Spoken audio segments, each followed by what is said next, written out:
नमस्कार। श्रीमद् वाल्मीकि रामायणे उत्तरकांडे एकोनशीतितमः सर्गः। तदद्भुतं तमं वाक्यं श्रुत्वागस्त्यस्य राघवः गौरवाद् विस्मयाच्चैव भूयः प्रष्टुं प्रचक्रमे। अगस्त्य जी का यह अत्यंत अद्भुत वचन सुनकर श्री रघुनाथ जी के मन में उनके प्रति विशेष गौरव का उदय हुआ। उन्होंने विस्मित होकर पुनः उनसे पूछना आरंभ किया। भगवंस्तद्वचनं घोरं तपस्तप्यति यत्र सः श्वेतो वैदर्भको राजा कथम तदमृगद्विजम्। भगवान, यह भयंकर वन जिसमें विदर्भ देश के राजा श्वेत घोर तपस्या करते थे, पशु पक्षियों से रहित क्यों हो गया? तद्वनं स कथम राजा शून्यं मनोजवर्जितं तपश्चर्तुं प्रविष्टः स श्रोतुमिच्छामि तत्वतः। वे विदर्भराज उस सुने निर्जन वन में तपस्या करने के लिए क्यों गए, यह मैं यथारूप से सुनना चाहता हूँ। रामस्य वचनं श्रुत्वा कौतूहल समन्वितं वाक्यं परम तेजस्वी वक्तुम एवोपचक्रमे। श्री राम का यह कौतूहल युक्त वचन सुनकर वे परम तेजस्वी महर्षि मुनि पुनः इस प्रकार कहने लगे। पुराकृति युगे राम मनोर्दंडधर प्रभु तस्य पुत्रो महानासी इक्ष्वाकुः कुलनंदनः। श्री राम पूर्व काल के सतयुग की बात है। दंडधारी राजा मनु इस भूतल पर शासन करते थे। उनके एक श्रेष्ठ पुत्र हुआ जिसका नाम इक्ष्वाकु था।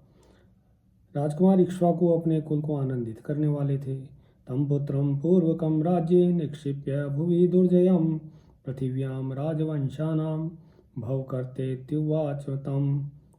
अपने उन ज्येष्ठ एवं दुर्जय पुत्र को भूमंडल के राज्य पर स्थापित करके मनु ने उनसे कहा, तुम भूतल पर राजवंशों की सृष्टि करो। तथैव च प्रतिज्ञातम् पितुपुत्रेण राघव ततः परम संतुष्टो मनुपुत्रम उवाचः। रघुनंदन पुत्र इक्ष्वाकु ने पिता के सामने वैसा ही करने की प्रतिज्ञा करी। इससे मनु बहुत संतुष्ट हुए और अपने पुत्र से बोले, प्रीतो अस्मि परमोदार कर्ता चासि न संशयः दंडेन च प्रजा रक्ष मा च दंडम अकारणे। परम उदार पुत्र, मैं तुम पर बहुत प्रसन्न हूँ। तुम राज्य वंश की सृष्टि करोगे, इसमें संशय नहीं है। तुम दंड के द्वारा दुष्टों का दमन करते हुए प्रजा की रक्षा करो, परंतु बिना अपराध के ही किसी को दंड न देना। अपराधीषु यो दंड पात्यते मानवेषु वै स दंडो विधि वन्मुक्तः स्वर्गम नयति पार्थिवम। अपराधी मनुष्यों पर जो दंड का प्रयोग किया जाता है वह विधि पूर्वक दिया हुआ दंड राजा को स्वर्गलोक में पहुंचा देता है। तस्मात् दंडे महाबाहो यत्नवान भव पुत्रक धर्मो ही परमो लोके कुर्वतस्ते भविष्यति। इसलिए महाबाहु पुत्र, तुम दंड का समुचित प्रयोग करने के लिए प्रयत्नशील रहना। ऐसा करने से तुम्हें संसार में परम धर्म की प्राप्ति होगी। यदि तम बहु संदिश्य मनुपुत्रम समाधिना जगाम त्रिदिवम हृष्टो ब्रह्मलोकम सनातनम। इस प्रकार पुत्र को बहुत सा संदेश दे मनु समाधि लगाकर बड़े हर्ष के साथ स्वर्ग को, सनातन ब्रह्मलोक को चले गए। प्रयाते त्रिदिवम तस्मिन् इक्ष्वाकु रम इत प्रभः इक्ष्वाकुर अमित प्रभः जनयिष्ये कथम पुत्रान् इति चिंता परो अभवत्।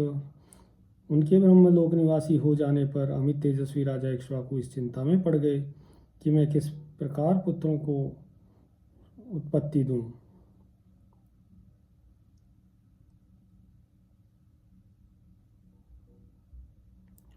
कर्मभिर्बहुरूपैश्च तैस्तैर्मनुसुतस्तदा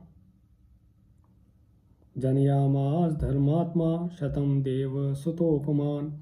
तब यज्ञदान और तपस्या रूप विविध कर्मों द्वारा धर्मात्मा मनुपुत्र ने 100 पुत्र उत्पन्न किए जो देव कुमारों के समान तेजस्वी थे।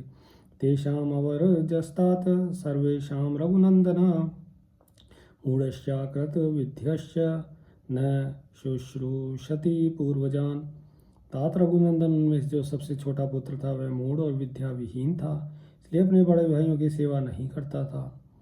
नाम तस्य च दंडेति पिता चक्रे अल्पमेधसः अवश्यम दंड पतनम शरीरे अस्य भविष्यति। इसके शरीर पर अवश्य दंडपात होगा, ऐसा सोचकर पिता ने उस मंदबुद्धि पुत्र का नाम दंड रख दिया। अपश्यमानस्तं देशं घोरं पुत्रस्य राघव विन्ध्यशैवल्योर्मध्ये राज्यं प्रदादरीन्दम्। श्री राम शत्रु दमन नरेश उस पुत्र के योग्य कोई दूसरा भयंकर देश न देखकर राजा ने उसे विंध्य और शैवल पर्वत के बीच का राज्य दे दिया। सैदंडस्तत्र राजाभूत रम्ये पर्वत रोधसी पुरं च प्रतिमं राम नवेशयत अनुत्तमम। श्री राम पर्वत के उस रमणीय तट प्रांत में दंड राजा हुआ। उसने अपने रहने के लिए बहुत ही अनुपम उत्तम नगर बसाया।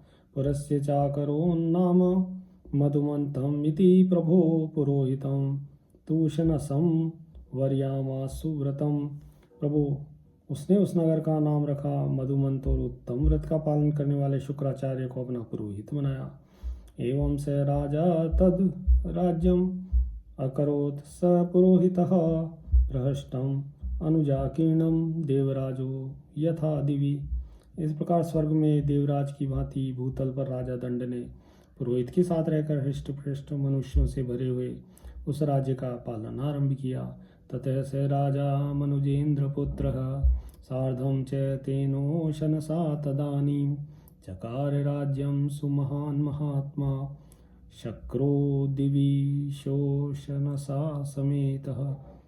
उस समय वह महामनस्वी राजकुमार तथा महान राजा दंड शुक्राचार्य के साथ रहकर अपने राज्य का उसी तरह पालन करने लगा जैसे स्वर्ग में देवराज इंद्र देवगुरु बृहस्पति के साथ रहकर अपने राज्य का पालन करते हैं।